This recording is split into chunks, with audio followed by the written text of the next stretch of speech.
नमस्कार दोस्तों, दिन भर की सभी बड़ी खबरें आप लोगों के लिए लेकर के आए हैं। जहां पर बीजेपी सरकार में मचा हड़कंप, मंत्री ने अपने पद से दे दिया इस्तीफा। जी हां दोस्तों, बीजेपी की मुश्किलें शुरू हो चुकी हैं।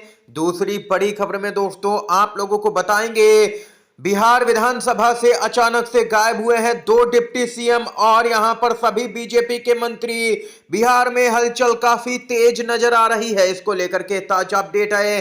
चुनाव आयोग को 24 घंटे के अंदर बेनकाब करने जा रही है टीएमसी। टाइमलाइन जारी कर दी गई है दोस्तों। इसको लेकर के भी विस्तार से एक एक करके चलेंगे।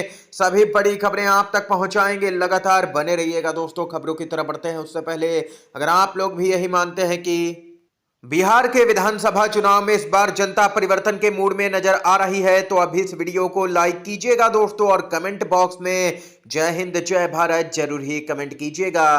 पहली और सबसे बड़ी खबर दोस्तों आप लोगों को बताते चलें, बीजेपी सरकार में आया भूचाल। महाराष्ट्र में सरपंच हत्याकांड में गिरे मंत्री धनंजय मुंडे ने इस्तीफा दिया। सीएम फडणवीस ने स्वीकार किया इस्तीफा। जी हां दोस्तों, महाराष्ट्र के बीड में सरपंच संतोष देशमुख की हत्या के मामले में करीबी सहयोगी वाल्मीकि कराड़ का नाम आने के बाद आरोपों में घिरे महायुति सरकार के मंत्री धनंजय मुंडे ने मंत्री पद से इस्तीफा दे दिया है।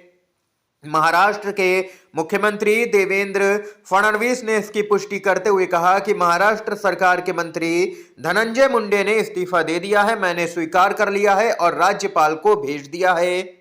बताते चले कि इससे पहले चर्चा थी कि मुख्यमंत्री देवेंद्र फडणवीस ने मुंडे को मंत्री पद से इस्तीफा देने के लिए कहा है। सूत्रों ने बताया कि उप मुख्यमंत्री अजीत पवार ने आधी रात को फडणवीस से मुलाकात की और देशमुख हत्या मामले में अपराध अन्वेषण विभाग यानी कि सीआईडी के द्वारा दायर आरोप पत्र और दो अन्य संबंधित मामलों के नतीजों पर चर्चा की, जिनमें कराड़ को आरोपी नंबर 1 बनाया गया है। ये यहां पर दोस्तों मुश्किलें बढ़ गई हैं। अब यहां पर धनंजय मुंडे की और चौतरफा किरकिरी हो रही है महाराष्ट्र की महायुति सरकार की दोस्तों। इसके साथ ही एक और बड़ी खबर की तरफ बढ़ते हैं दोस्तों। एक चौंकाने वाली खबर आ रही है। मोदी सरकार आर्थिक मोर्चे पर एक बार फिर से बेनकाब हो गई है।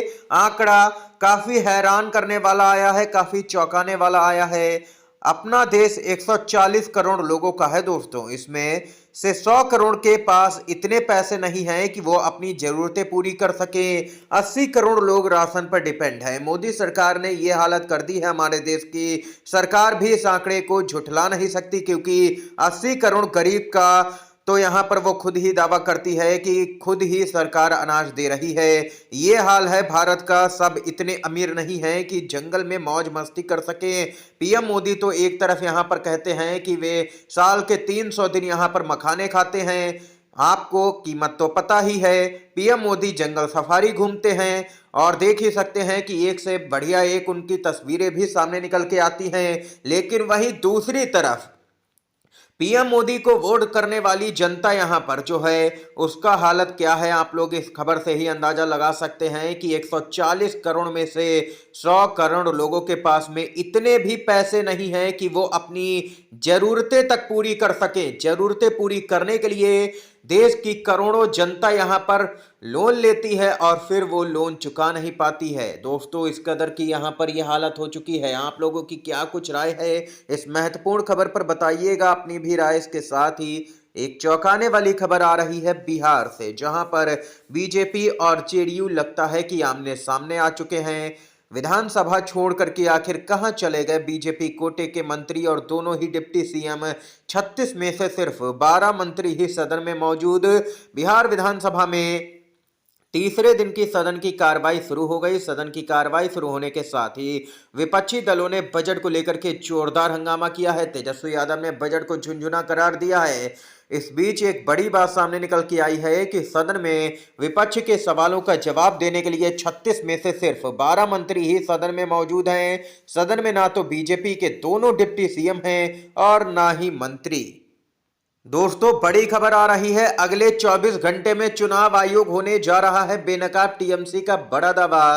फर्जी वोटर का मामला, चुनाव आयोग को गलती स्वीकार करने के लिए तृणमूल कांग्रेस ने दे दी है 24 घंटे की मोहलत। फर्जी वोटर और डुप्लीकेट ईपीआईसी नंबर के मुद्दे पर तृणमूल कांग्रेस ने चुनाव आयोग को सीधा कटघरे में खड़ा किया है। दिल्ली के कॉन्स्टिट्यूशन क्लब में आयोजित प्रेस कॉन्फ्रेंस में तृणमूल कांग्रेस के 3 सांसद डेरेक ओब्रायन, कीर्ति आजाद और सागरिका घोष ने चुनाव आयोग पर गंभीर आरोप लगाए। उन्होंने कहा कि भाजपा को फायदा पहुंचाने के लिए जानबूझ करके डुप्लीकेट वोटर लिस्ट तैयार की गई है, जिसमें चुनाव आयोग की मिलीभगत है। तृणमूल कांग्रेस ने चुनाव आयोग को चुनौती दी है कि अगर यहां पर चुनाव आयोग खुद 24 घंटे में अपनी गलती नहीं मानेगा तो पार्टी सबूतों के साथ में यह पूरा घोटाला सार्वजनिक कर देगी, फिर चुनाव आयोग मुंह दिखाने के लायक भी नहीं बचेगा। जानकारी के लिए बताते चलें कि तृणमूल कांग्रेस का दावा है कि हरियाणा, बंगाल और पंजाब में 129 डुप्लीकेट ईपीआईसी नंबर मिले हैं, जिससे यह साफ होता है कि मतदाता सूची में भारी गड़बड़ी की गई है। इस मुद्दे को लेकर के टीएमसी ने समाजवादी पार्टी, आम आदमी पार्टी, उद्धव की शिवसेना, एनसीपी, डीएमके और आरजेडी से भी संपर्क किया है। तृणमूल कांग्रेस का आरोप है कि 2026 के पश्चिम बंगाल विधानसभा चुनाव में भाजपा बाहरी फर्जी वोटरों को लाकर के वोटिंग करवाने की योजना बना रही है और चुनाव आयोग इसमें भाजपा की मदद कर रहा है। ये यहाँ पर दोस्तों ममता बनर्जी की पार्टी चुनाव आयोग पर काफी जबरदस्त हमलावर नजर आ रही है। दोस्तों इसके साथ ही आप लोगों की क्या कुछ राय है चुनाव आयोग को लेकर के कमेंट बॉक्स में बताइएगा दोस्तों, कमेंट करके। इसके साथ ही एक और बड़ी खबर की तरफ बढ़ते हैं। खबर आ रही है दोस्तों कर्नाटक से, जहां पर लगातार ऐसी खबरें आती हैं कि यहां पर बीजेपी ऑपरेशन लोटस चलाने की तैयारी में है। लेकिन ऑपरेशन लोटस तो छोड़िए, बीजेपी को उल्टा ही झटका देने की तैयारी में कांग्रेस। बीजेपी के कई विधायक हमारे संपर्क में हैं।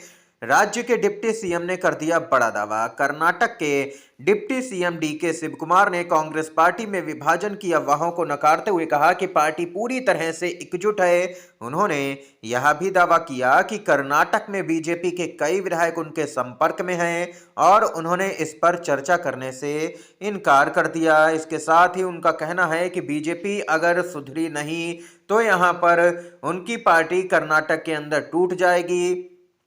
दोस्तों बताते चलें आप लोगों को, बीजेपी लगातार अफवाह फैला रही है कि डीके शिवकुमार नाराज हैं। गोदी मीडिया खबरें चलाता है कि डीके शिवकुमार बीजेपी में चले जाएंगे। डीके शिवकुमार ने इन सभी अफवाहों को यहां पर सिरे से खारिज किया है और कहा है कि गोदी मीडिया को भी सुधर जाना चाहिए। और इतना ही नहीं, डीके शिवकुमार ने तो यहां पर खुलासा भी कर दिया है कि बीजेपी के कई विधायक उनके संपर्क में हैं और जब भी यहां पर जरूरत पड़ी तो बीजेपी पार्टी टूट जाएगी और सभी विधायक जो हैं बीजेपी के वो कांग्रेस के पाले में आ जाएंगे। ये यहां पर दोस्तों देख सकते हैं कि इस समय की जो तमाम बड़ी खबरें, मुख्य समाचार सामने निकल के आए, हमने आप तक पहुंचाए। दोस्तों वीडियो अगर आप लोगों को ये पसंद आया हो तो लाइक कीजिएगा, इन खबरों को शेयर कीजिएगा अपने दोस्तों में, और चैनल पर अगर आप लोग नए हैं तो चैनल को जरूर ही सब्सक्राइब कीजिएगा। वीडियो देखने के लिए आप सभी का बहुत बहुत धन्यवाद। जय हिंद, जय भारत।